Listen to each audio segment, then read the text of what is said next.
Folks, we are back. Penn State coming off of a 41-17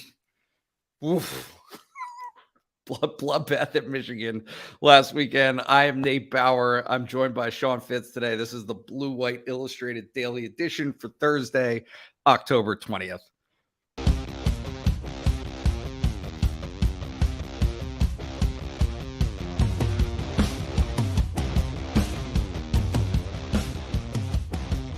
Fitz. Hey. I don't know if you saw that game last weekend. Penn State fans aren't happy. We got actually to use the thesaurus for you use bloodbath. We used so many different ways to mention the trampling that Penn State got, and it was just we're running out of synonyms here because it was really rough, and there's no question about it. And people are angry, and they should be. We talked about this a little bit before we came on. You said the response would have been the same if Penn State lost by 4 again, say like they did in 2021. I wholeheartedly disagreed with that because Penn State was outclassed from start to finish, outcoached, out talented, out muscled, out. I mean, a lot of it comes down, especially defensively, to gap alignment and guys in the spots, and it comes down. I mean, that's execution. That is exactly what we've been sort of preaching. Those warts that we talked about as things that you could maybe cover up and maybe get away with it. And at some spots, they just all bubbled to the top against Michigan. And there's plenty of questions coming out of it. Plenty of questions for coaching staff, players, new faces, old faces, one face that's been here for 9 years now. And that's really where where the blame settles. So we're going to see if they can bounce back. The numbers not great in terms of Penn State coming off of a loss, and kind of diminish the excitement for the whiteout this weekend, even though it should be a pretty good game, should be a winnable game for Penn State. And we'll see what happens on Saturday night, because you felt pretty good about this one a couple of weeks ago, and then all of a sudden turned that on its head against Michigan, turned that on its head after the game against Michigan. Yep. And then you see Minnesota coming in with a similar mindset where they're just going to try and grind you into the ground no matter what they have at quarterback. So a lot of storylines going on this weekend, and it's turned into a monumental turning point of a season type of game. Yeah, I think that's a fair way to put it. Look, there's a certain element of just waiting for the opportunity within the fan base, right? And I'm not saying that it's right or wrong, but I do think that has been over the last week something of a disconnect, right, between what everyone's expectations were for this Penn State team this season and what's actually happening, right? Because on paper, they're 5-1. On paper, they're the number 16 ranked team in the country. Those are both improvements on certainly where they finished either of the past 2 years. I think it's just the matter of, to your point, getting beat the way that they did gives flashbacks, right? People are expecting now this game on Saturday night against Minnesota to be a problem. And certainly the rest of the season, Ohio State after that, and then who knows in November against teams that would be expected to lose to Penn State. Before we get to that, though, obviously the two of us were at practice on Wednesday night. I'm curious if there was anything from there, anything this week that stands out to you that you want to touch on from Penn State football. Well, I know you want to talk about quarterbacks. I do. Last night. And of course, Sean Clifford openly injured coming out of the Michigan game. James Franklin said as much in the post-game press conference. He was there at practice last night doing some handoff drills, some pitch drills, some things like that. And then when the quarterback started to throw, a conveniently timed bathroom break, if we're being honest. So did not do anything to stomp out the fire of, hey, maybe Drew Aller's going to get a shot this weekend. But it was just another one of those. I don't want to call it a game because I don't know his bathroom habits. But another one of those things where we have more questions coming out of it last week, and it could have been squashed. So I know you want to talk about quarterbacks. I'll lay the floor open back for you. Yeah, look, certainly people are eager to see Drew Aller. James Franklin was asked about it in a couple of different ways on Tuesday. First, about Sean Clifford's health, to which he said, "Oh, it's Tuesday and we're not going to know." Right. He doesn't talk about those things anyway. But when you come off of an injury like that, because it's not what he would describe as a season ending injury, at that point, it goes to day-to-day status, right? Every day changes potentially what Sean Clifford's status is. But the second question was the more interesting to me, which was Franklin was asked, he was asked, whether or not the calls to see Drew play any part, right? Like whether or not that's a pivot that he would be willing to make, or how he's entertaining that notion. And I'm going to paraphrase here, but I think that the context is somewhat important. He said that he didn't think that that would send the right message, that Sean had earned the right to be on the field. And I have seen multiple interpretations of that, but I think that I would like to at least share mine, right? Which is that earning the right to play is not about, for Sean Clifford, in James Franklin, in terms of what James Franklin was saying, earning the right to play about Sean Clifford is not about his prior 5 years at Penn State. It's about the fact that in their evaluations as a staff, Clifford remains ahead of Drew. And so it's not, oh, well, we're going to defer to the injured quarterback and let him make a decision as to whether or not he's going to play. It's, this remains the best option in their evaluation, not my evaluation, and certainly not the evaluation of a lot of other people, Penn State fans among them. But that's kind of where it seems like this issue falls right now. Is it's not just what Sean is, it's what is Drew.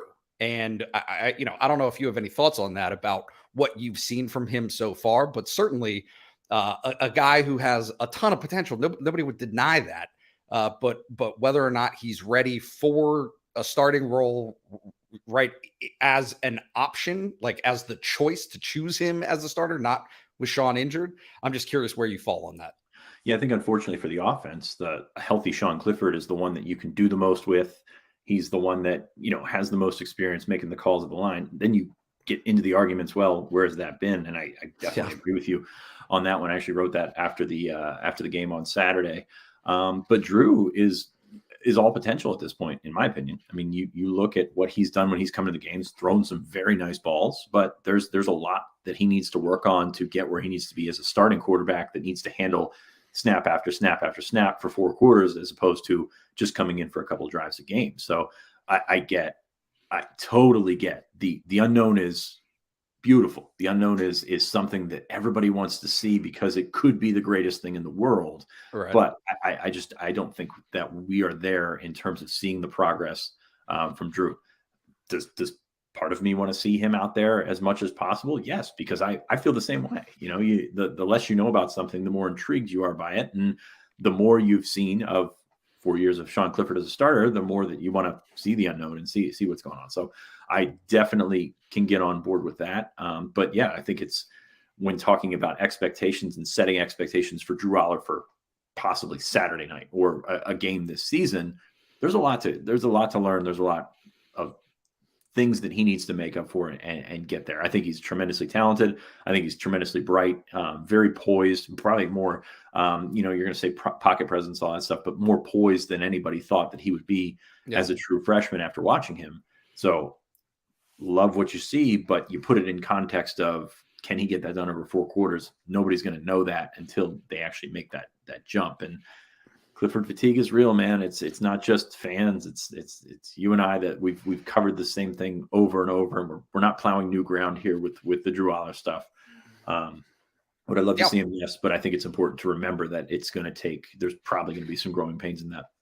Yeah, and just to wrap up maybe this part of the discussion, James Franklin certainly, Penn State football certainly do not see 5-1 as the season being over, right? Like that's kind of what we're talking about. And I think that was the question that he was answering is, are you willing to sacrifice to a certain extent this year. And, whatever the outcomes are for the rest of the season, or at least call those more into question than you would feel otherwise, based on having felt that Clifford won the starting job, or that he continues to win the starting job. And Franklin said no, right? Like they still think him bringing up the Minnesota game in 2016 a couple of times was very purposeful. They feel very strongly that they have the ability to compete with and beat most, if not all, of the teams that remain on the schedule. And so, regardless of what the perception is coming out of a shellacking the way that it was on Saturday at Michigan, that's still where they're at. Is they're going to continue to try to win games based on who they feel the personnel is that gives them the best opportunity to do so. Other personnel notes that I think that we were paying attention to on Wednesday night, at running back, they were down to 3 running backs, period. Nick Singleton was first, Katron Allen was second, and Tank Smith was third. During again, we saw handoff and pitch drills. No Keyvone Lee. What did you make of that situation? The interaction after, when asked about Keyvone Lee, was pretty icy, which, James could have helped himself there and handled that, I think, a little bit better. But Keyvone was not there. It was asked if Keyvone was at class. He was not at class. I think some people jumped to the conclusion that he's been skipping classes and things like that. That was not the way that the question was asked or answered. Right. It was answered in a very literal notion. No, he was not here. No, he was not at class. Right. No elaboration to go on that. Keyvone, which you could understand, I think there's frustration there. And I don't think that that's turning over a new rock or anything like that. You've got 2 freshman backs that have come in, done a good job for the most part, but Keyvone has sort of been passed by those guys. And it's got to be a frustrating situation for them. We can talk about next year and the offseason, things like that. I don't think anybody's looking at the role that Keyvone Lee has at Penn State this year and expecting him to want to continue that role next year as his career progresses. So that's for another time. But getting really thin really quick at running back. No more Devin Ford, of course, Keziah Holmes transferred before the season. Keyvone Lee, whether he's there or not, a bit of a mystery as well. So wearing down there, you can see why Penn State really wants to prioritize a running back in the 2023 class and what's still out there, but also probably going to have to kick the portal and see what's going on in that nature. But we probably didn't expect both freshman running backs to be at the forefront of things this early in the season. I think we expected that maybe by week 8 to week 10, something like that. But we're kind of at the spot where it's freshman or bust right now. Yeah, and I think it's important to note, you and I both followed up on it, talking to people that we talked to and trying to get a little more information. And I didn't come up with anything definitive. I don't think you did. And so it's one of those things where it should be on everyone's radar, but there could easily be another explanation for this. Not the first time he's missed practice when we were there this year. Correct. And he's come back and popped up in games. So. Correct. And so he very well could be on the sideline for Penn State or in the game for Penn State on Saturday night. Another injury from last week at Michigan, Landon Tengwall missed the game entirely due to what Franklin described as an injury during warmups, sustained during warmups. Mm-hmm. I had eyes on him during practice yesterday. He was there. He was at practice. He was wearing pads. Not as though the rest of the offensive line was doing anything overly physical. But warrants mentioning that it did not appear to be in any type of full contact participation. So again, he's one of those situations where I think that we'll see, but certainly also wasn't in the training room, didn't disappear. He was there. He's alive. He's functioning. So we'll see. We'll see what that means for them moving forward. On the defensive line, did you note anything? Is there anything that stood out for you on Wednesday night? Before that, always good to confirm guys are alive. Always helpful. But with Tengwall losing a guy, losing a starting offensive lineman in your warmups before the game can't help. And that's not the reason Penn State lost or anything like that. But you go into it prepared to have Hunter Norzad as a starter playing the starter share of reps. And I know they see him as a starter. They see Effner as a starter. Let's be honest, it's a very different mindset when you know you're taking the first snap. So that's on Norzad to improve this week. He was not good last week against Michigan. That's on him to improve this week. And I think with an approach of not just getting thrown into the fire like he did last week, maybe he'll have a chance to play a better game. Hopefully, for his sake, he has a chance to play a better game. Defensive line put up some notes last night without a key piece. Check those out. But it's going to be, the same personnel that we've grown to expect, and that's on them this week with Minnesota's run game coming into town. And it's more about physicality than probably. I think we came out of that game on Saturday writing about that they were bullied and everything like that, and they were. Don't get me wrong, but this is a group that needs to be in the right spots. And when your defensive line's in the right spots, your linebackers are clean. When your linebackers are clean, they tend to get in the right spots. None of that happened on Saturday. So that front seven, very much under the microscope. Minnesota has that Michigan tape, and even if they didn't have that Michigan tape, they take the same approach of coming right at them.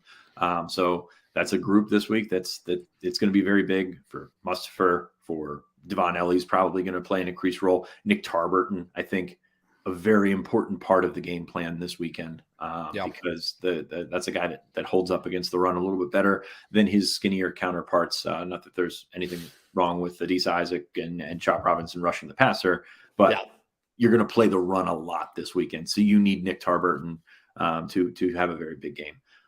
Before we get into Minnesota, it's a big weekend for basketball recruiting, and we don't say that too often. And that's, I mean that to sound like it's always a big weekend. But Micah Shrewsbury bringing in some big prospects. You were on that on Friday on the site, and I know you just wrote that up this week as well. Yeah. I'll let people read the notes. They can get into that notebook if they're subscribers. It's still $1. That's running out. So tomorrow, please join if you haven't already. It is, certainly a low investment on the front end for what we feel is a great value. But yeah, Royce Parham is kind of the guy. He's what I would call the centerpiece of the weekend for Penn State recruiting. He's a guy that Penn State's been on. His mom is a former Lady Lion. He's a top rising player out in Western Pennsylvania in the Pittsburgh area. And so Penn State's kind of been all in on him from the get-go. He was one of 3 initial offers for Penn State basketball for the class of 2024. And so this is prime time. It is a huge deal for Penn State basketball with Royce this weekend. A couple of the other names that are worth mentioning here. Dwayne Pierce is also on an official visit. Those are the 2 official visitors. And then they also have a handful, 5 or 6 guys who are unofficial visits, but are really, in terms of the prestige in early rankings that Penn State traditionally or typically has on campus, they got a collection of top 100, top 50, and even in one case, a top 10 type of guy who are going to be at Penn State between the classes of 2024 and 2025. So that will be a very big weekend for Penn State basketball recruiting, coming off of what was, a really pretty solid class in the class of 2023, headlined by Kerry Booth. Before we get to Minnesota, we should shout out our sponsor for this week. Every week, he is such a great partner that we have for this show. If you need Ohio State stripe out, Minnesota homecoming whiteout, and Maryland military appreciation day tickets, go to www.tixmanjim.com or email him directly at tixmanjim@gmail.com, or you can call him 302-521-8380. Tixman Jim has been a partner with this show for quite a while. He donates proceeds from tickets to the Levi Lamb Fund for athletic scholarships. He's just been, really kind of a mainstay on the scene of Penn State ticket exchanges for quite some time. So thanks again to Tixman Jim. That email address again is tixmanjim@gmail.com. You can go to his website at tixmanjim.com, or you can call him again at 302-521-8380. Thanks again to Tixman Jim. Minnesota, next up, Penn State gets a team that's coming off of a couple of losses, back-to-back losses. They had a bye week wedged in there. They have some injury concerns of their own. Where do you want to start? That's a great question, because this Minnesota team, I was going to think big picture, but like we kind of covered that in the opener with how Penn State has to bounce back, how Penn State has to handle all this. You look at this Minnesota team, very, very different outcomes with different personnel. They blasted Michigan State 34-7 in East Lansing, which, I mean, Michigan State, obviously a Jekyll and Hyde team as well. Then they came out, lost to Purdue 20-10 without Mo Ibrahim. I think that's very important. And then they lost 26-14 last week, had 180 yards of total offense. We talked about quarterback ambiguity from Penn State's side in the opener with Sean Clifford. Minnesota's got something on their hands. Tanner Morgan was hurt in an ugly fashion last week. Came out, of course, they did not throw the ball well when he was in there. They didn't really throw the ball any better when he left. Have to think he doesn't play, given the culture around head injuries and gruesome type injuries like that. I know that's not the be all end all, and we're not at Minnesota. We don't cover that game day to day.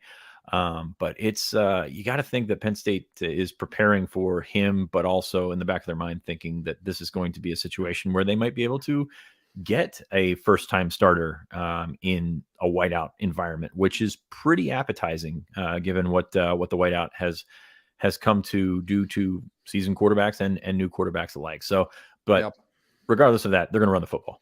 Yep, that's what they're going to do. I mean, they're going to. I mean, you. Of all the Illinois comparisons from last year, you can bet that they're going to put that tape in. 2019, Minnesota used a lot of unbalance, used an extra offensive lineman. Absolutely. They not only they should do that, but I think they will do that this weekend.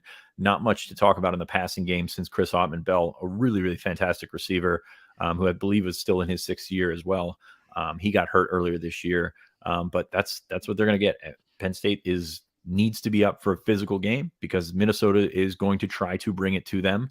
They've had success in the past doing that. And all those keys that we talked about last week with Michigan in terms of stopping the run, in terms of stopping the cutbacks, in terms of, backside pursuit, all that kind of stuff. This one's on the front 7.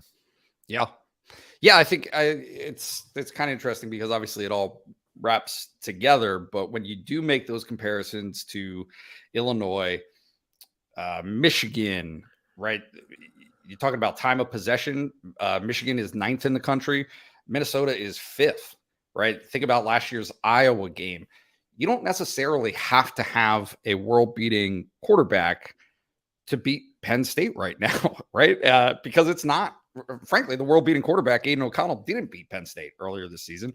The secondary can handle its own. I think that much has been demonstrated for the most part this season. It's just a question for Penn State of how are they going to hang against a team that is, I mean, James Franklin talked about it on Wednesday night. There's no mystery to what Kirk Shiraka brings to Minnesota's offense. There's no guessing about what they want to do, what they have done effectively. They're 16th in the country in rushing offense at 227 yards per game. They're 94th in passing at 214 yards per game.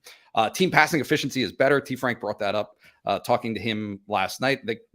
It's not that they can't pass. They do so effectively when they choose to do it. But if their main identity is going to be to run the ball, and it just so happens that aligns perfectly with Penn State's biggest weakness right now on the defensive side of the ball. Yeah, I mean, it comes down to alignment, execution, keeping those guys clean at the second level, maybe bringing Jair Brown up to be that guy that plays. We love to throw the cliche, throw 8 in the box. Okay, that's great. Try and beat them with numbers. We didn't see that against Michigan last week. We kind of watched a defense that waited for Michigan to come to them, and then when they did, they came just barreling over them. And that's what you have to avoid this week, especially if you're throwing out an extra offensive line. I don't think Minnesota's even going to try and hide that they're, playing an extra tight end, playing an extra offensive lineman, things like that, because they just don't have the weapons on the outside to get it done. Their leading receiver right now, Brevin Spanford, 18 catches, 252 yards as a tight end, which, I mean, Yep. James Franklin said after practice the other night that Kirk Shiraka has an identity, and that's not an insult. I mean, that is exactly what you kind of thought you were getting when you hired him for the 2020 season, to reinstill some of that running game and things like that, and then hit some backbreakers, hit some new wrinkles and things like that, and try and turn it around on you. But Minnesota does what they do. They do it successfully. They've done it for a long time, minus that little blip where he went to Penn State and then he went to West Virginia again. So I don't think there's anything new to cover here other than that they're going to come right at you and really try and break you. And Penn State needs to use the atmosphere. They need to use that sort of that lift when we talk about home team spreads and things like that, that lift that you get from being at home. They need to hassle whoever it is at quarterback, because Tanner Morgan has been in the league for 6 years, played a ton of football. Minnesota fans feel the same way about Tanner Morgan that Penn State fans feel about Sean Clifford. So even if he does play, it doesn't change a whole heck of a lot. They threw 3 interceptions last week. Morgan had one of them. So it's tough to, I think going back to when I did this podcast with Callahan, you talk about your dad's Ohio State, or excuse me, your dad's Iowa, or your grandfather's Iowa. You kind of feel the same way about the way that Minnesota is going to attack Penn State. And it's just a matter if they're ready for it. I mean, they obviously weren't last weekend. They obviously have some corrections to make. And I'm saying, obviously now, like I'm James, but this is kind of how that all is set to play out. And Minnesota's going to try and slow the game down. They're going to try and, get those first downs, get that time of possession. It's on Penn State on both sides of the ball to increase their own time of possession. I'm not a time of possession guy. I'm a points guy. But there is some merit the way that Penn State lacks the ability to go out and score big points on big plays. They have to adapt and they have to change the way that they're doing things. Yeah, it works together, right? Penn State defensively was not able to get off the field on 3rd and short last week. Right. Not that Michigan was in a ton of 3rd and short situations, or in a ton of third down in general, because they were at 10 of 16, 10 of 15, 10 of 16. And most of those were 3rd and 6 and shorter, which is not technically 3rd and short, but they only had 3 plays that was 3rd and double digits. So this is a schedule problem, a scheduling problem. Well, and look, right. Surprise, surprise. Do you know who has the nation's #1 3rd down conversion percentage? Is it Miami of Ohio? It's not. Guess again. I'll give you 2 guesses. It's probably Minnesota. It is Minnesota. Yeah. It is Minnesota. And so for a Penn State defense that could not get off the field when it did have opportunities last week because they got run over, these were not passing conversions for the most part for Michigan. They were able to pick them up on the ground. That becomes huge, right? Is finding the ability to get off the field, because there was another element of that Michigan game that I think rings particularly true for Penn State's offense, which is they need chances. Penn State needs to possess the ball, not for long periods of time, but just to have it, right? Like Penn State only had 8 or 9 possessions in that game last week. It was uncanny, right? Like, and obviously a defensive touchdown in the first half changes that a little bit, but I'm just saying, with the way that Penn State is inconsistent from series to series offensively, it hurts them. It hurts them to not have the ball. It hurts us. It's not fun. Not fun. Yeah. So I mean, that just look, like I'll be brutally honest with Penn State fans that are watching this. It might seem like an unranked Minnesota team coming to Penn State.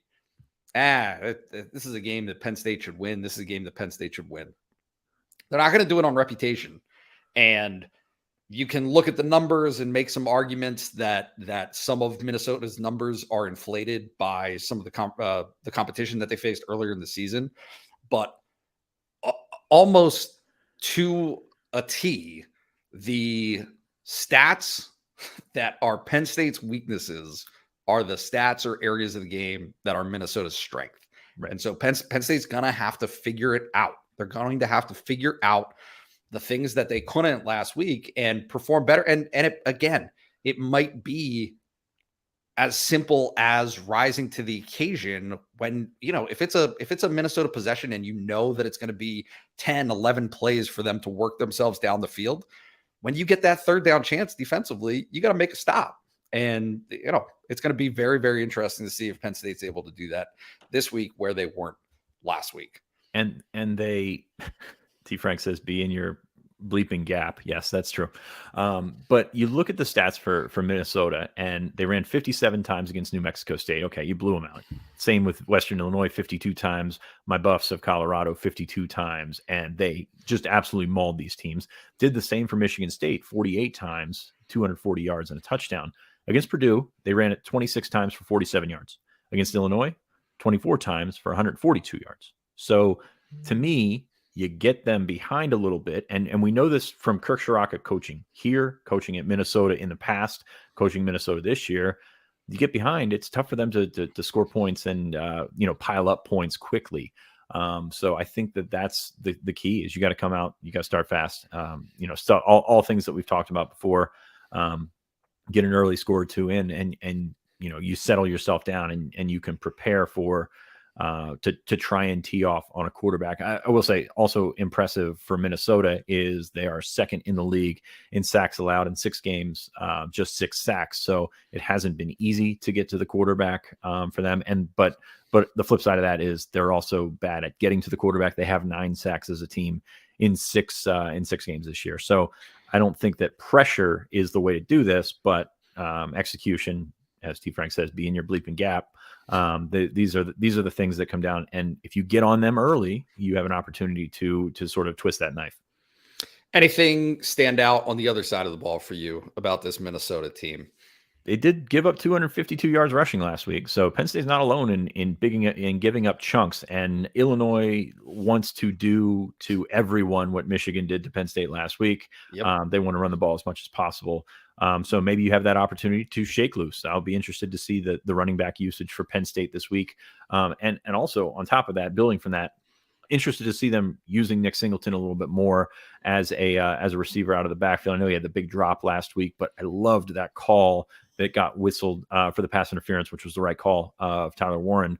Things like that, just working him out of the backfield. You just got to get that kid away from the center. I think I think Minnesota wants to play this game as close to the snap as possible. And what I mean by that is just make the field between the hashes. And Penn State's got to dominate outside the hashes. They've got athleticism on the side.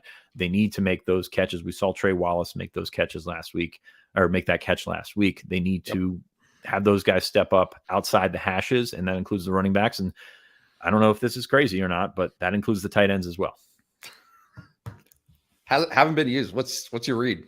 What do you make of it? What's my read? I don't know. Mike Yurcich has never used tight ends, and you thought that by bringing him here, he would adapt and use the talent that is at his disposal. I think we've seen the talent. Brenton Strange has been terrific at times, but it's not only that. It's not just sending a tight end down the seam. It's that 4th down last week where they threw Parker Washington, just a little stick route. That was Pat Fryermuth's thing, was getting him 7-8 yards, just having him sit there and complete and sort of rinse and repeat. And Sean Clifford can make those throws. I mean, then that's been the frustration with watching those tight ends is you see the talent bubbling through, and they weren't as effusive as they were last year, but give these guys a chance, man. I mean, give these guys a chance to work off of each other, work off of the different personnel groupings that they're in. And I think that's probably been one of the frustrating to see, because Brenton Strange, as we mentioned, and we joke about Brenton Strange falling forward all the time. I watched that touchdown against Purdue earlier, where it seems like he fell for 40 yards. I mean, that's a guy that moves his sticks for you. And when you're talking time of possession, when you're talking your ability to stay to keep your defense off the field, doesn't always have to be the big one. Yep. Yeah. Last thoughts. What do you make of this game? What do you think Penn State's doing to resolve its issues from last week? And then we can get into the final scores predictions. Yeah, it's got to be communication. It's got to be communication on defense. Manny Diaz, I'd love to see them come out and play cover 0. And I don't think those receivers are going to beat you. load the box, do all the things you need to do to improve your numbers equation in the box, and don't sit back and wait for it to come to you. I mean, that's the best I can say with this group. Is it looked like Penn State thought that that doing their thing, they would eventually Michigan would fall into that. They certainly didn't. They fell 60 yards in the other direction. So I think a little bit of the aggressive nature that we talk about on the defense, they could certainly use that up front, and we'll see what happens. I think another key game for the Mike linebacker, which was not good last week when we said that for the Michigan game.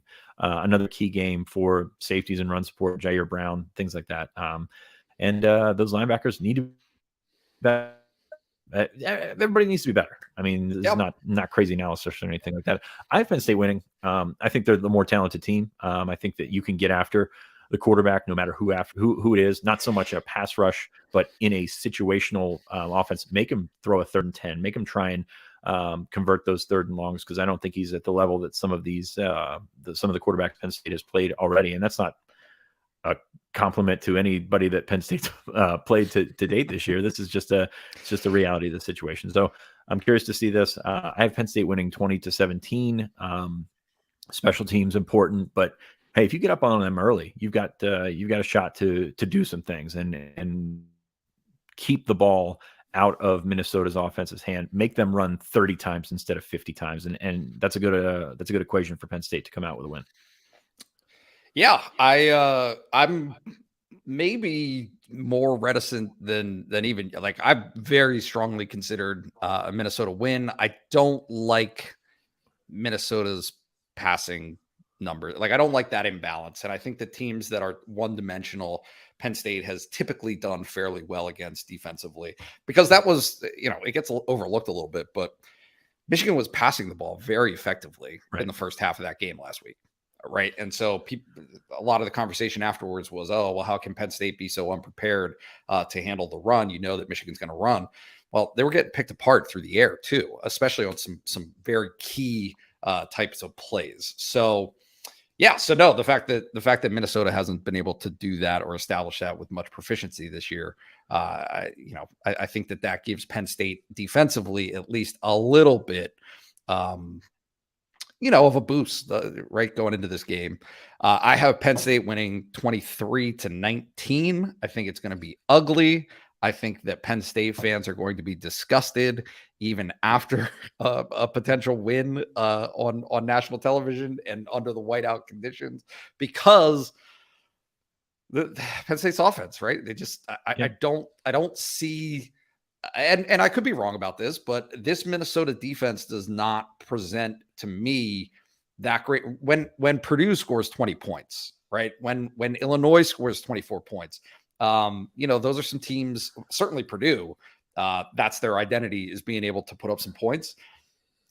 It just stands to reason that that's the type of game that this is going to be, where even if Penn State does have a little bit more success offensively, it's not going to feel like the breakout that they need, which extends this streak, right? You're talking about more than a month now since that Auburn game when Penn State's offense was really clicking. So, well, even if they score 31 points, you're going to look at it and say, "Oh, it's Minnesota." It's not it's not the game prior to this. It's not the next game. So I don't think it's a situation where you're considering it a breakout or things like that. I think Minnesota's a good defense. Joe Rossi does a fantastic job. Totally. I think it's a good defense. I think that Minnesota, they'll get chunks of yardage on the ground, and that'll be frustrating for people to watch as well. But it goes back, if we're going to compare it to Illinois, it goes back to keep them out of the end zone. And that's they're not particularly great in the red zone. They're not particularly great in the kicking game in terms of punting and things like that. So those little windows, those key windows that we tend to overlook sometimes is spots where Penn State can have an advantage. Yep. That's all I got. I think that's all you got. Make sure, if you're watching this, that you subscribe first and foremost. $1. Again, that's a deal that is ending, I believe, on Friday. So please, if you haven't joined us yet, take the jump, take that $1 leap of faith. I can assure you it is well worth it. If you're watching this on YouTube, hit like, hit subscribe, hit notifications. If you're listening on a podcast, it would do us a huge favor if you actually wrote out or just reviewed us, right? Just give us that review. Any feedback that you guys provide is always warranted and listened to and considered. So as always, we appreciate everybody who's listened to this show. We will see you again really late on Saturday night, maybe Sunday morning with our post-game analysis. I'm Nate Bauer. That's Sean Fitz. This is the Blue White Illustrated Daily Edition.